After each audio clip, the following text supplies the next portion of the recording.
তেজগাঁ থেকে সংবাদ সন্ধ্যা নিয়ে আপনাদের সাথে আছে আমি মাহমুদা মৌমিতা এবং আমি সাফাত বিন ফরিদ। ঝিনাইদহের শৈলকুপা থানায় হামলার ঘটনায় ৭ পুলিশ সহ ৩৫ জন আহত হয়েছে। দুপুরে থানা থেকে আসামি ছিনিয়ে নিতেই হামলা চালায় তার সমর্থকরা। পুলিশ জানায় দুপুর উপজেলার ধাউড়া গ্রাম থেকে আওয়ামী লীগ কর্মী মুশতাক শিকদারকে মারামারির একটি মামলায় গ্রেপ্তার করা হয়। এই খবর পাওয়ার পর শত শত লোকজন থানা ঘেরাও করে ইট পাটকেল ছুটতে থাকে। এ সময় অন্তত ৭ পুলিশ সদস্য আহত হন।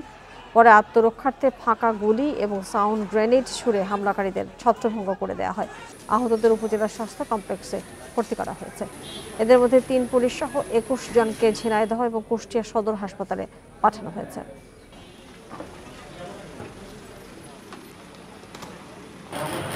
তার প্রেক্ষিতে অতর্কিতভাবে কিছু শৃঙ্খল জনতা আপনারা দেখছেন যে থানা ঘেরাও করার চেষ্টা করে, থানা আক্রমণ করার চেষ্টা করে। আমরা তাদেরকে খুবই ধৈর্যের সাথে, খুবই সহনশীলতার সাথে তাদেরকে বিরত করার চেষ্টা করি। এরিয়া আরও জানাতে ঝিনাইদহ থেকে যুক্ত হবেন সহকর্মী বিমল কুমার সাহা। বিমল, একটি থানায় আসামি থাকবে এটি স্বাভাবিক, কিন্তু এই পরিস্থিতির শিকার কেন হলো এবং পুলিশ কিভাবে সামাল দিল এবং আহতরা এখন কেমন আছে?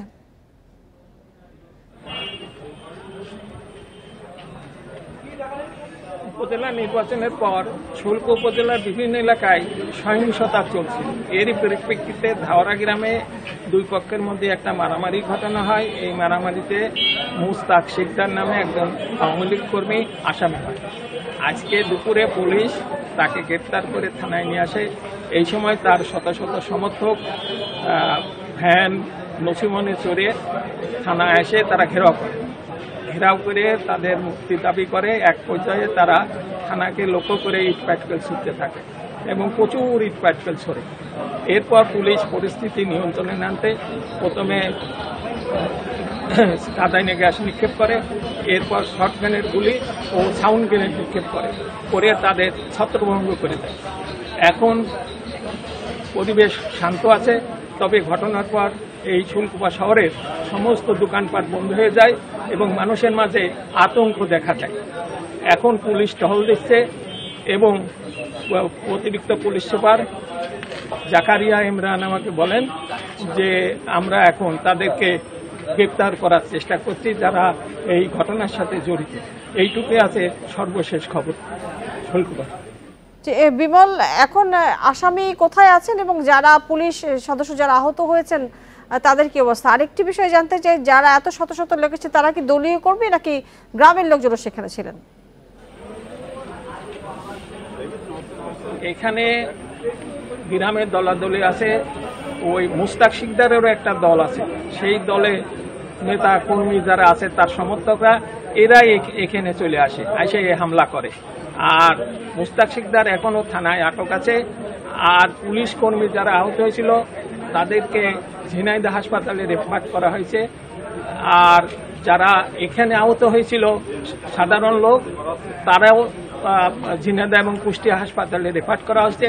এদের মধ্যে 2 জনের অবস্থা আশঙ্কাজনক বলে হাসপাতালের ইমার্জেন্সি মেডিকেল অফিসার আমাকে জানিয়েছেন। বিমল, আপনাকে অনেক ধন্যবাদ আমাদেরকে এ বিষয়ে তথ্য দেওয়ার জন্য। রাজধানীর বারিধারায় পুলিশ সদস্য মনিরুল হত্যা মামলার আসামি আরেক পুলিশ সদস্য কাউসার আলীকে 7 দিনের রিমান্ড দিয়েছে আদালত।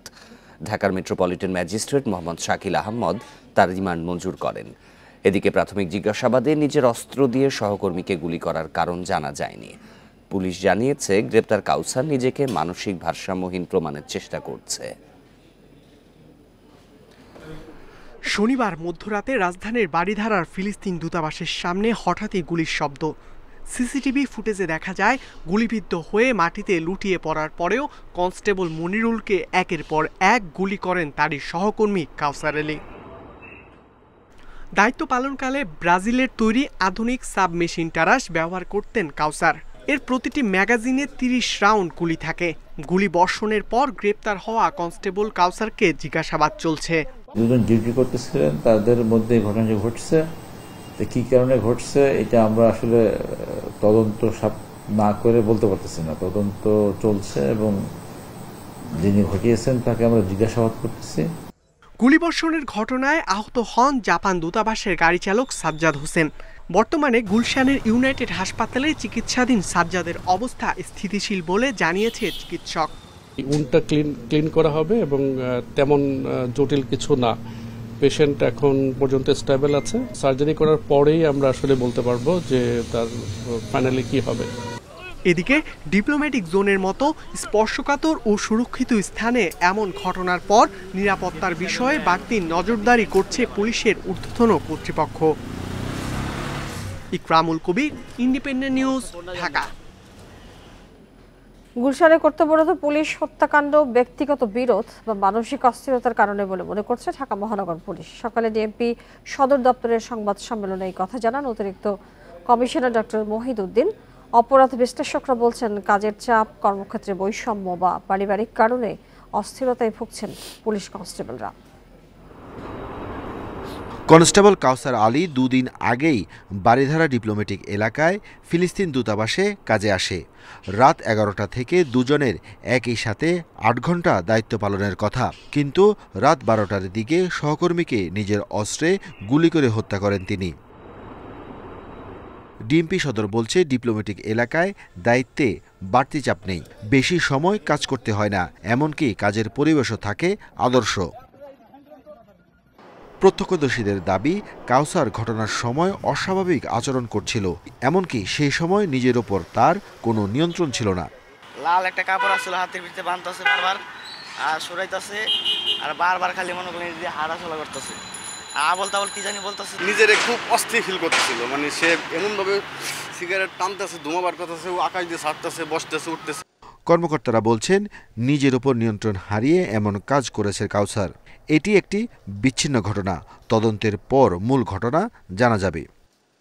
মেন্টালি স্ট্রেসড, সে আসলে এই কাজটা করে সে হতভম্ব, নিজেই হতভম্ব, যে কারণে সে আসলে ইনকনসিস্টেন্ট কথাবার্তা বলছে, যেটা কিভাবে হয়ে গেল আমি জানি না। কোনো বিষয় নিয়ে তর্কাতর্কি হয়েছে এবং তারই ফলশ্রুতিতে হয়েছে। বিশ্লেষকরা বলছেন পুলিশের বিরামহীন কাজ, পদোন্নতি ও বদলিতে কোনো কাঠামো না মানা সহ নানা কারণে চাপা ক্ষোভ বিরাজ করছে। বহিঃপ্রকাশ হিসেবে আত্মহত্যা বা অনিয়ন্ত্রিত আচরণের ঘটনা ঘটছে। তার ভবিষ্যৎ প্রমোশন এবং তাদের ভবিষ্যৎ কর্মপরিকল্পনার জন্য আবশ্যিকভাবে 6 মাস অন্তর অন্তর বা 1 বছর অন্তর অন্তর কোনো ধরনের সাইকোলজিক্যাল সেশন বা ট্রেনিংয়ে অন্তর্ভুক্ত হতে হবে। তাহলে আমার মনে হয় যে সেক্ষেত্রে আমরা একটি স্ট্রেসফুল পুলিশ অফিসার যারা, তাদের থেকে একটি স্ট্রেস ফ্রি পুলিশ অফিসারের কিছুটা আশা করতে পারি। এটাকে বিচ্ছিন্ন ঘটনা হিসেবে না দেখে অস্ত্র বহন করা সব পুলিশের বিশেষ প্রশিক্ষণের তাগিদ অপরাধ বিজ্ঞানীদের। Arafatur Rahman, independent news, Dhaka. BNP সরকারের আমলে কোনো লুটপাটকারীর বিচার হয়নি, কিন্তু আওয়ামী লীগ সরকারের আমলে দুর্নীতি করে কেউ পার পাবে না বলে মন্তব্য করেছেন দলটির সাধারণ সম্পাদক ওবায়দুল কাদের। তিনি বলেন, লুটপাট করতে নয়, বরং রাঘব বোয়ালদের লুটপাট বন্ধ করতেই এবারের বাজেট। আওয়ামী লীগের কেন্দ্রীয় কার্যালয়ে দলের যৌথ সভায় সব কথা বলেন ওবায়দুল কাদের। রাজধানীর বঙ্গবন্ধু এভিনিউয়ে আওয়ামী লীগের কেন্দ্রীয় কার্যালয়ে আয়োজন করা হয় যৌথ সভা। এতে কেন্দ্রীয় নেতাদের সঙ্গে বসেন ঢাকা মহানগর উত্তর দক্ষিণ, ঢাকা জেলা আওয়ামী লীগ ও সহযোগী ভ্রাতৃপ্রতিম সংগঠনের সভাপতি, সাধারণ সম্পাদকেরা। আমাদের অনুষ্ঠানে আমন্ত্রণ করার রেওয়াজ। সভায় উঠে আসে বাজেট প্রসঙ্গ। এতে সরকারের দুর্নীতি বিরোধী অবস্থান তুলে ধরেন দলের সাধারণ সম্পাদক। এই বাজেটটা করা হয়েছে রাঘব বোয়ালদের লুটপাট বন্ধ করার জন্য, লুটপাটের জন্য নয়। এই যে বিএনপি যে লুটপাটের রাজত্ব সৃষ্টি করেছিল এবং দেশকে ধ্বংসের দ্বার প্রান্তে নিয়ে গিয়েছিল, অন্ধকার গব্য থেকে শেখ হাসিনা এই দেশকে উদ্ধার করেছে। লুটপাট করার জন্য নয়, লুটপাট আমরা বন্ধ করেছি। বিএনপির আন্দোলনের হুমকির বিষয়ে দলের প্রস্তুতিরও জানান দেন আওয়ামী লীগের সাধারণ সম্পাদক। বিএনপি যখন আন্দোলনের কথা বলে তখন আসলে বিষয়টা এমন যে শুনলে মোদের হাসি পায়। বিএনপি আবার আন্দোলন চায় জনগণের জানমাল রক্ষায় আমাদেরকে অবশ্যই শান্তি সমাবেশ করতে হবে। আওয়ামী লীগের প্লাটিনাম জুবিলিতে বিএনপি সহ বিভিন্ন রাজনৈতিক দলের পাশাপাশি পেশাজীবীদেরও আমন্ত্রণ জানানো হবে বলে জানিয়েছেন ওবায়দুল কাদের। এবার সময়ের স্বল্পতায় বিদেশিদের আমন্ত্রণ জানানো হচ্ছে না, তবে থাকবে দূতাবাসগুলোর প্রতিনিধিত্ব। আমরা চিঠি দেব। শাহাদাত স্বপন, ইন্ডিপেন্ডেন্ট নিউজ, ঢাকা। প্রস্তাবিত বাজেট সরকার মাফিয়াদের ভাগাভাগির সুনির্দিষ্ট ইজারাপত্র বেনজির আজিজদের মতো দুর্নীতিবাজদের সুযোগ করে দিতেই ঢালাও বাজেট, এমন দাবি করে প্রস্তাবিত বাজেট প্রত্যাখ্যান করেছে বিএনপি। গুলশান কার্যালয়ে বাজেট নিয়ে সংবাদ সম্মেলনে দুপুরে কথা বলেন বিএনপি মহাসচিব। 2024-25 অর্থবছরের প্রস্তাবিত বাজেট সংসদে পেশ করার দুদিন পর নিজেদের অবস্থান তুলে ধরতেই বিএনপির এ সংবাদ সম্মেলন। বিএনপির দাবি, প্রস্তাবিত বাজেট সরকার ও মাফিয়াদের ভাগাভাগির একটি সুনির্দিষ্ট ইজারাপত্র। কালো টাকা সাদা করার সুযোগ জনগণের সঙ্গে তামাশা ছাড়া আর কিছুই নয়।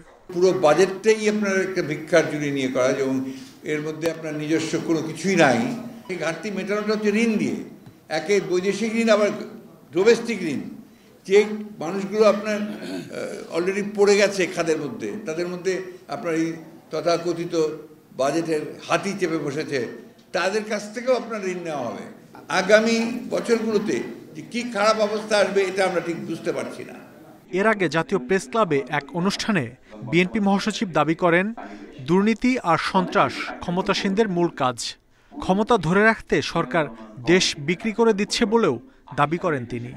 তারা আজকে দেশকে বিক্রি করছে, তারা আজকে অর্থনীতিকে ধ্বংস করে দিয়েছে। কার স্বার্থে? অর্থনীতিকে ধ্বংস করেছে সম্পূর্ণভাবে বিদেশিদের স্বার্থে। এই লড়াইটা শুধু ভোটাধিকার না, জাতির অস্তিত্বের লড়াই। ক্ষমতার জন্য নয়, বিএনপি দেশ ও জনগণের অধিকার আদায়ে আন্দোলন করছে বলেও জানান মির্জা ফখরুল।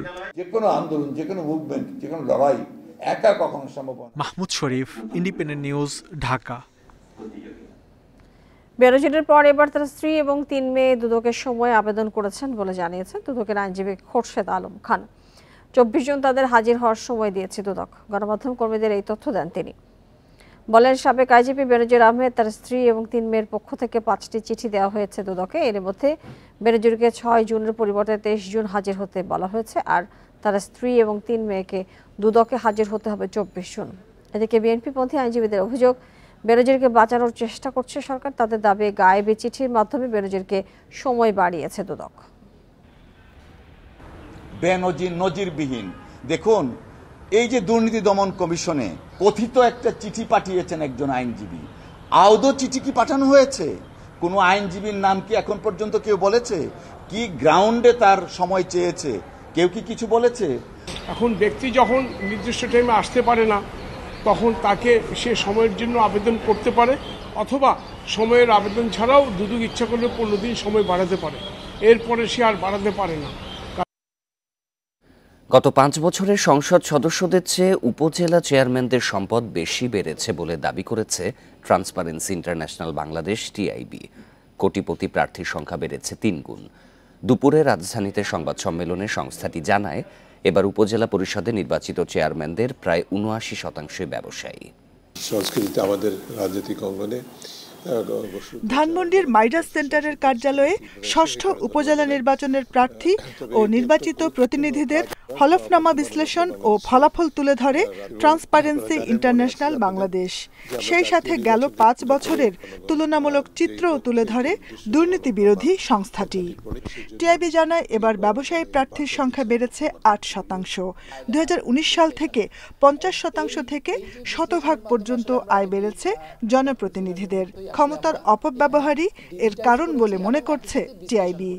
জনপ্রতিনিধি হিসাবে যতটুকু আয় তারা করেন, এর মধ্যে এই ধরনের বিশাল সম্পদের এবং বিকাশের সুযোগটা থাকার কিন্তু কথা নয়। এই ক্ষমতাটা যেটুকু ক্ষমতা জনপ্রতিনিধি হিসাবে, সেটাকে বিভিন্নভাবে অপব্যবহার করে, অনেকটা আনুষ্ঠানিক, অনেক ক্ষেত্রে অনানুষ্ঠানিক। এই ক্ষমতার অপব্যবহারের মাধ্যমে কিন্তু এই সম্পদের বিকাশগুলো এবং বৃদ্ধিগুলো হয়েছে। টিআইবির নির্বাহী পরিচালক বলেন, স্থানীয় সরকার পর্যায়ে দেশের 2 প্রধান রাজনৈতিক দলের নিয়ন্ত্রণ নেই, সেই চিত্র উঠে এসেছে এই নির্বাচনে। তারা যেটা বলছেন, স্থানীয় পর্যায়ে নেতৃবৃন্দকে, উভয় দলই সেটা স্থানীয় পর্যায়ে নেতৃবৃন্দ কিন্তু মানছেন না। একটি দলের সমর্থকদেরকে নির্বাচনে অংশগ্রহণ করতে না করা হয়েছে, তারা অংশগ্রহণ করেছেন। অন্য দলের সমর্থকদেরকে বলা হয়েছে আত্মীয় স্বজনকে মনোনয়ন না দেওয়ার জন্য, তারা সেটা করেছেন এবং নির্বাচিত হয়েছেন অনেকে। ষষ্ঠ উপজেলা নির্বাচনে ৮৪% প্রার্থীর আয়কর রিটার্নের সাথে হলফনামার মিল নেই বলেও জানায় টিআইবি।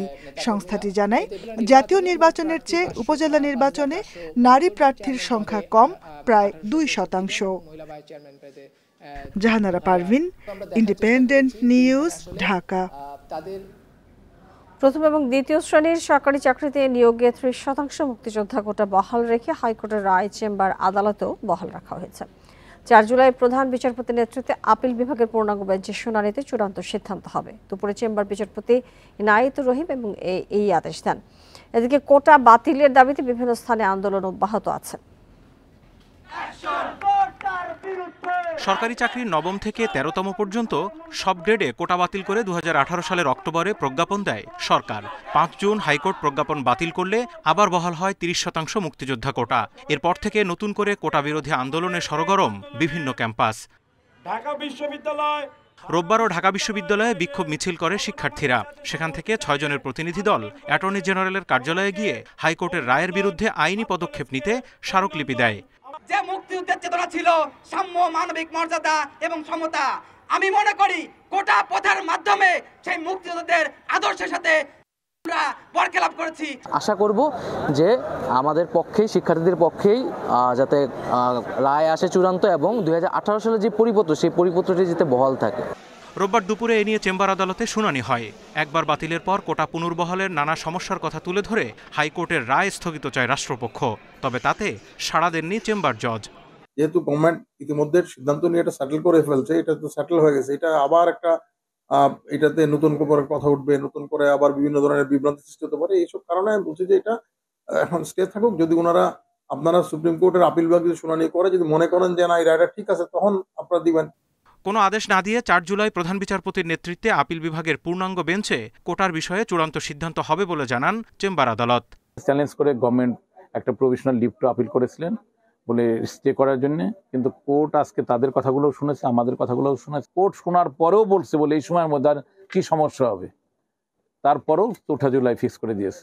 এতে করে মুক্তিযোদ্ধা তথা মুক্তিযোদ্ধার সন্তানদের জয় হয়েছে। 30 জুনের মধ্যে কোটা বাতিল না হলে আরও কঠোর আন্দোলনের ঘোষণা দিয়েছেন বিক্ষোভকারীরা। Zahidul Bashar, Independent news, Dhaka.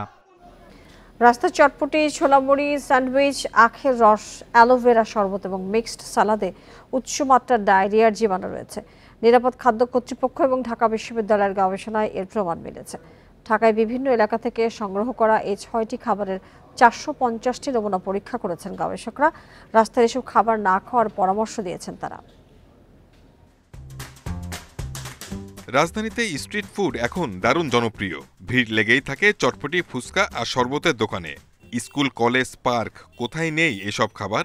স্বাস্থ্য ঝুঁকির সংখ্যা থাকলেও দাম কম হওয়ায় চাহিদা ব্যাপক। একটু হাইজেনিক হওয়া উচিত, এই তো আর কি।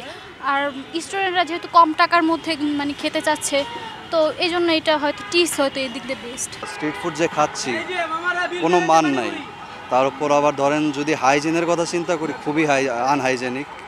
এসব খাবার যে নিরাপদ নয়, গবেষণায় তার প্রমাণও মিলেছে। পথের ছোলামুড়ি, চটপটি, স্যান্ডউইচ, আখের রস, অ্যালোভেরা জুস ও মিক্সড সালাদ নিয়ে গবেষণা করেছে নিরাপদ খাদ্য কর্তৃপক্ষ। সহযোগিতা করে ঢাকা বিশ্ববিদ্যালয়ের centre for advance research science. এসব খাবারে মিলেছে মাত্রাতিরিক্ত ইকোলাই, এসপিপি ও সালমেনালের মতো মানবদেহের জন্য ক্ষতিকর জীবাণু, যা ডায়রিয়া ও পেটের পীড়ার জন্য দায়ী বলে জানান গবেষকরা। Very much contaminated with E. coli, with salmonella, with coliform, and most importantly, the 10 to the power 7, 10 to the power 8 bacteria ওখানে পাওয়া যায় at the end of the day. ভোক্তা অধিকারের মহাপরিচালক জানান, কোনো লাইসেন্স ছাড়াই রাস্তায় খাবার বিক্রেতারা ব্যবসা করছেন। তাদেরকে আইনি কাঠামোর মধ্যে আনার পরিকল্পনা রয়েছে। আমরা যত গবেষণা করি, যত কাজ করি, আমরা যতক্ষণে আমাদের কনজিউমারদেরকে আমাদের বিহেভিয়ারাল এই চেঞ্জটা না আনতে পারবো, যতক্ষণে আমরা তাদেরকে এই অ্যাওয়ারনেস বিল্ড না করতে পারবো, ততক্ষণে কিন্তু এই জিনিসগুলো চলবে। সড়কে খাবারের মান নিশ্চিত করার পাশাপাশি সাধারণকেও সচেতন হওয়ার পরামর্শ দিয়েছেন বিশেষজ্ঞরা। Shahid Ahmed, independent news, Dhaka. রাজধানীতে গেল 13 দিনে ডায়রিয়া আক্রান্ত হয়ে হাসপাতালে ভর্তি হয়েছে প্রায় 12,000 রোগী। প্রতিদিন গড়ে ভর্তি হচ্ছে 8 থেকে 900। আক্রান্তের সংখ্যা দিন দিন এত বাড়ছে যে চিকিৎসা দিতে হিমশিম খাচ্ছেন চিকিৎসকরা। ভর্তি রোগীদের 22 থেকে 23% কলেরা নিয়ে হাসপাতালে আসছেন। মিরপুর 10 নম্বরের বাসিন্দা মোস্তাফিজুর রহমান ডায়রিয়ায় আক্রান্ত শিশু সন্তানকে নিয়ে এসেছেন রাজধানীর আইসিডিডিআরবি হাসপাতালে। সন্তান দ্রুত সুস্থ না হয় দুশ্চিন্তায় তিনি। পাতলা পায়খানা আর বমির উপর আজকে গতকালকে হঠাৎ করে দেখলাম যে অবস্থা খারাপ, তো তাড়াতাড়ি করে নিয়ে আসছি। শিশুদের পাশাপাশি বয়স্করাও আক্রান্ত হচ্ছেন ডায়রিয়ায়। 28 মে থেকে কলেরা হাসপাতালে বাড়তে শুরু করেছে রোগী। অন্যান্য সময় গড়ে 500 রোগী থাকলেও এখন 8 থেকে 900 রোগী ভর্তি। চলতি মাসের কোনো কোনো দিন রোগীর সংখ্যা 1200 পার হয়েছে। ডায়রিয়ায় আক্রান্তদের মধ্যে মিরপুর, বাড্ডা, জুরাইন ও শনিরআখড়ার রোগী বেশি। এছাড়া কেরানীগঞ্জ ও গাজীপুর থেকেও রোগী ভর্তি হচ্ছে হাসপাতালে। 4-5 বার বাইরে যাওয়ার পরে তখন যদি পুরো অসুস্থ আত্মা ছাড়িয়ে দিছে, এখন যে বাথরুমে যাওয়ার মতো তার কোনো শক্তি নেই, না যাওয়াতে তখন এই সিমসি বাড়া করে আসলাম। কালকে বলে পটা না বলে খেয়েছিল, বাজি খেয়েছিল। এই পড়তে কালকেতে বলে মানে এমন বাইরে যাওয়া করতেছে। পরে সকালে ফোন দেওয়া না, পরে যে সকালে নিয়ে এলাম মহাখালী। চিকিৎসকেরা বলছেন ভর্তি রোগীদের মধ্যে 18 বছরের উপরে রোগী বেশি। তাদের তীব্র পানিশূন্যতা লক্ষ্য করা যাচ্ছে। তীব্র গরমে অস্বাস্থ্যকর খাবার ও অনিরাপদ পানীয় পান করায় ডায়রিয়া বেড়েছে বলে ধারণা তাদের। এটা একটা অ্যালার্মিং বিষয় যে আমরা ডায়রিয়া আক্রান্ত যে রোগীগুলো পাচ্ছি তাদের মধ্যে কিন্তু আমরা মারাত্মক পানিশূন্যতা দেখছি, যেটাকে সিভিয়ার ডিহাইড্রেশন বলে। এবং সিভিয়ার ডিহাইড্রেশন একটা মেডিকেল ইমার্জেন্সি কন্ডিশন, যে অবস্থায় সাথে সাথে যদি আমি পর্যাপ্ত পরিমাণ আইভি স্যালাইন না দিই তাহলে রোগীটা কিছুক্ষণের ভিতরে মারা যেতে পারে, একটা খারাপ একটা আউটকাম হতে পারে। ডায়রিয়া থেকে দূরে থাকতে বিশুদ্ধ পানি ব্যবহার খুবই জরুরি।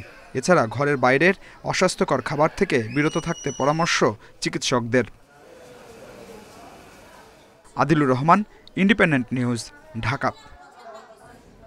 এমপি আজিমের মরদেহের খোঁজে গ্রেপ্তার সিয়ামকে নিয়ে পশ্চিমবঙ্গের ভাঙড়ের সাতুরিয়ায় বাগজোলা খালে তল্লাশি চালিয়েছে সিআইডি। সেখান থেকে উদ্ধার করা হয়েছে বেশ কিছু হাড়গোড়। এর মধ্যে কয়েকটি মানুষের বলে ধারণা করছে কলকাতার সিআইডি, তবে তা এমপি আজিমের কিনা এখনও নিশ্চিত হওয়া যায়নি। তবে সিয়ামের দাবি এগুলো সংসদ সদস্য আজিমেরই হাড়।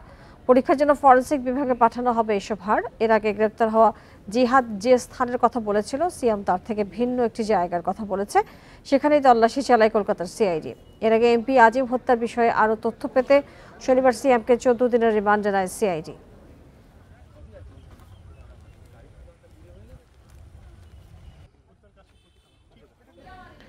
পশ্চিমবঙ্গ থেকে এমপি আজিমের মরদেহের খোঁজে সিআইডির তল্লাশি বিষয়ে জানাচ্ছেন সহকর্মী দেবপ্রসাদ অধিকারী। কৃষ্ণমাটি গ্রামের এই বাগজোলা খালে বেশ কিছুদিন ধরে তল্লাশি চালাচ্ছে সিআইডি, কারণ এমপি আজিমের মরদেহের যে অংশগুলো সেই অংশগুলো এখানেই ফেলা হয়েছে এরকম দাবি করছিল ধৃতরা।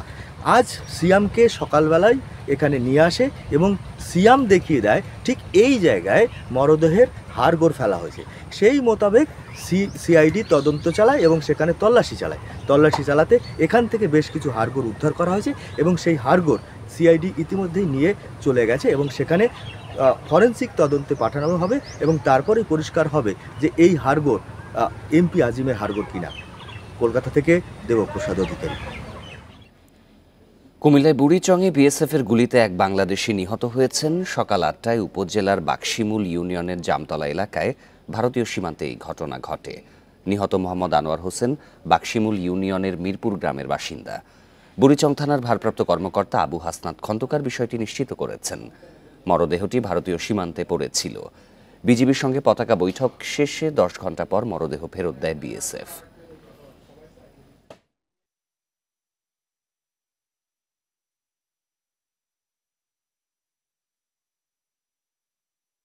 এই ছিল সংবাদ সন্ধ্যায়। আরো বিস্তারিত জানতে চোখ রাখুন ফেসবুক, ইউটিউব এবং এক্সে। ধন্যবাদ সবাইকে সাথে থাকার জন্য।